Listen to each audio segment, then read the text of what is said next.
एक लड़का जिसकी उम्र 16 साल के करीब रहती है, वह 10वीं का पेपर देता है और पेपर देने के बाद वो छुट्टी मनाने के लिए अपने मौसी के घर जाता है।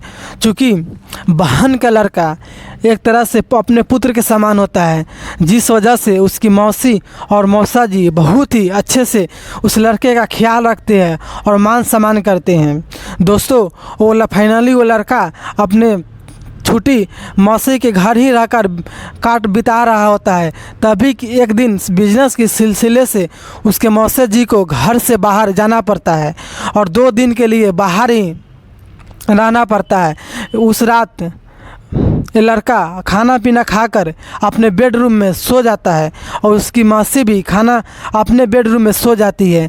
लेकिन रात के करीब 12 बजता है तो लड़का अचानक से उठकर अपने मौसी के बेडरूम में चले जाता है और मौसी के साथ शारीरिक संबंध बनाने का डिमांड करने लगता है।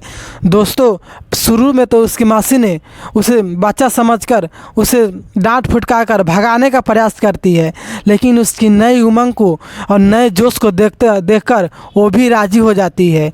दोस्तों, ये पूरी कहानी सुनोगे तो आप भी सोचने पर मजबूर हो जाओगे कि इस दुनिया में कैसा कैसा इंसान रहता है। ये कहानी कर्नाटक की दक्षिण कन्नड़ की है। एक वहाँ पे 2 भाई जिसमें बड़े भाई का नाम राहुल और छोटे भाई का नाम पंकज रहता है। दोनों काफ़ी मेहनती रहते हैं और खुद का बिजनेस रहता है। सब कुछ सही चल रहा होता है और अपार संपत्ति धन दौलत उसके पास कम ही टाइम में हो जाते हैं। दोस्तों, उसके बाद बड़े भाई राहुल की शादी एक लड़की ममता से हो जाती है, जो ममता भी काफ़ी खूबसूरत और परिवार को मिला जुला कर चलाने वाली एक संस्कारी लड़की रहती है। फिर उसके द्वारा एक पुत्र होता है जिसका नाम राकेश पड़ता है। करीब शादी के 5 साल हो गए रहते हैं। चूँकि ममता भी सोचती है कि मेरा एक छोटी बहन है गीता, उसकी शादी अपने देवर पंकज के साथ करा देता हूँ। क्योंकि परिवार काफ़ी ही सबल और हर तरीक़े से सही सलामत परिवार आता है। परिवार को किसी से कोई बैर या दुश्मनी या किसी तरह से शिकवा लगाव कुछ नहीं रहता है।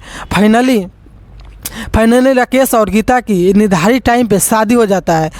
दोस्तों, शादी के करीब 10 साल बीत हो गया रहता है, लेकिन अचानक एक दिन उसकी मायका से कॉल आती है कि उसके पिताजी का तबीयत काफ़ी ख़राब है, जिस वजह से राहुल और उसकी पत्नी ममता फ़ौरन अपने मायका पहुंचती है और उस घर में उसके चाचा पंकज और चाची गीता और राकेश रहता है। क्योंकि बिजनेस तो बिजनेस होता है, फिर बिजनेस के सिलसिले पंकज को भी घर से बाहर जाना पड़ता है और उस रात उस घर में और उसका 16 वर्षीय लड़का राकेश और चाची बच जाती है। दोस्तों, जब सुबह होता है तो राकेश अपने चाची को जगाने जाता है और उस समय देखता है कि उसकी चाची मृत अवस्था में पड़ी है। फिर उन्होंने अपने पापा को कॉल करता है, फिर अपने चाचा को कॉल करता है और अड़ोस पड़ोस के लोग जब वहाँ पहुँचता है तो उसे मृत्यु की कारण पूछती है। उन लोगों ने इतने अच्छे आदमी थे, किसी से कोई दुश्मनी नहीं रहता है, फिर उसके साथ ये कैसे हो सकता है। फिर राकेश ने बतलाना स्टार्ट करता है कि चाची की मृत्यु हार्ट अटैक के कारण हो गई है। फिर वहाँ पुलिस की टीम आती है, लेकिन जब मीडिया रिपोर्ट सामने आती है, जब पुलिस की जो रिपोर्ट है जो सामने आती है, जो बेहद में काफ़ी चौंकाने वाली बात होती है।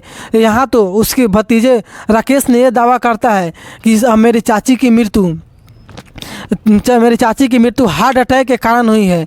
लेकिन जब मेडिकल रिपोर्ट ये दावा करता है कि इस महिला की मृत्यु दम घुटने के कारण हुआ है, इसके साथ किसी ने गला दबाया या कुछ बदतमीजी किया है।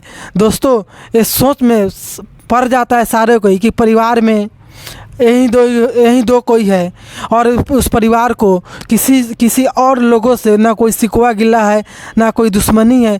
फिर एक हरकत कौन कर सकता है। लेकिन पुलिस अपने हिसाब से छानबीन कर रही होती है। लेकिन एक दिन उस लड़के के पीठ पर उसके पिता देखते हैं कि पंजे का निशान है। फिर उसे अपने बेटे के ऊपर शक होता है। फिर उन्होंने पुलिस को बुलाकर अपने बेटों को सौंप देते हैं।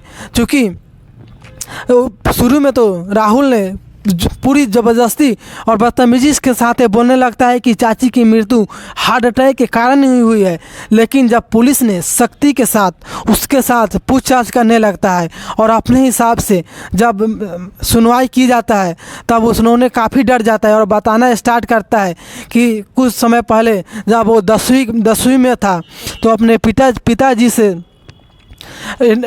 पिताजी से एंड्रॉयड फ़ोन की डिमांड करता है और उस फाइनली उसे 10वीं पास करने के बाद एंड्रॉयड फ़ोन मिल जाता है। वो हमेशा फ़ोन में ही वीडियो देखने लगता है, लेकिन एक दिन उसके दोस्त ने कुछ अश्लील वीडियो बताया कि ऐसा भी होता है। फिर उन्होंने घर आकर उस सर्च किया और वीडियो देखने लगा। दोस्तों, फिर उसकी लत लग जाती है।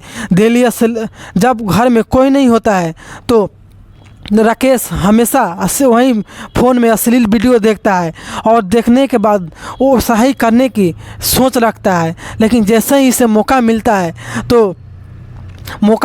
तो अपने इसे सब करने के लिए अपने चाची को ही शिकार बनाता है। जब रात को इसके मम्मी पापा को अपने मामा के घर जाने के बाद और चाचा को बाहर रहने के बाद ये सारी डिमांड अपने चाची से ही पूर्ति करने की ख्याल आता है और करीब रात को 12 बजे वो वीडियो देखने के बाद अश्लील उसके दिमाग में पूरी तरह से अश्लील हो जाता है और अपने चाची के साथ हरकत करता है।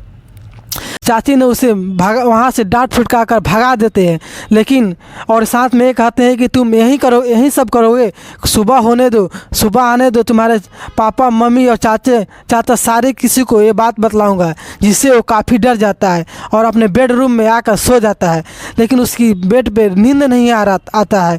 वो सारी रात यही दिमाग में सोचते रहता है कि आज रात बच गए, आज रात के बाद तो मेरी पोल खुलने वाली है। फिर उन्होंने एक दिमाग लगाता है और वहाँ से उठकर अचानक अपने चाची के बेडरूम में फिर दोबारा जाता है और तकिए और उसके पेट पे बैठ जाता है और तकिए से अपने चाची के मुंह पर रखकर दबाने लगता है। चूँकि ये लड़का 10वीं में पढ़ता है और 16 साल का एक नया नौजवान होता है, इसलिए उन्होंने पूरी ज़बरदस्ती के साथ जब तक तकिए से मुंह दबाकर रखता है जब तक कि उसकी चाची दम न तोड़ दे। उसके बाद जब पूरी घटना जब पुलिस और उसके पेरेंट्स सुनते हैं तो सोच में पड़ जाते हैं। उसके बाद फाइनली पुलिस ने उस लड़के की गिरफ्तारी कर लेती है और उसे जेल भेज दिया जाता है। दोस्तों, इस तरह की हरकत इस हमारे समाज में होता है। जो पूरी घटना सच्ची घटना है, लेकिन जो इसकी नाम है नेम, वो अलग नेम को काल्पनिक बनाकर मैं बोला हूँ। दोस्तों, गूगल या कहीं भी ये सर्च करोगे तो कहानी आपको बड़ी आसानी से मिल जाएगा। बाकी ये कहानी पूरी सुनाने का मकसद मेरा किसी की दिल दुखाना या किसी की भावनाओं के साथ ठेस पहुंचाना नहीं, बल्कि आपको समाज को और आपको सचेत करना है कि आप जहाँ भी रहे अपना ख्याल रखें, अपनों के साथ हमेशा मिलजुल कर रहा करें और अपने बच्चों की हमेशा जांच पड़ताल करते रहे कि वो कोई गलत अपने फ़ोन में गलत चीज़ तो नहीं देख रहा है, उसकी गलत संगति तो नहीं है। बाकी आपकी पूरी कहानी के बारे में क्या राय है अपना कमेंट बॉक्स में अपना राय कमेंट बॉक्स में ज़रूर दे और चैनल पर नए हो तो चैनल को सब्सक्राइब करना ना भूलें। मिलते हैं नेक्स्ट वीडियो में।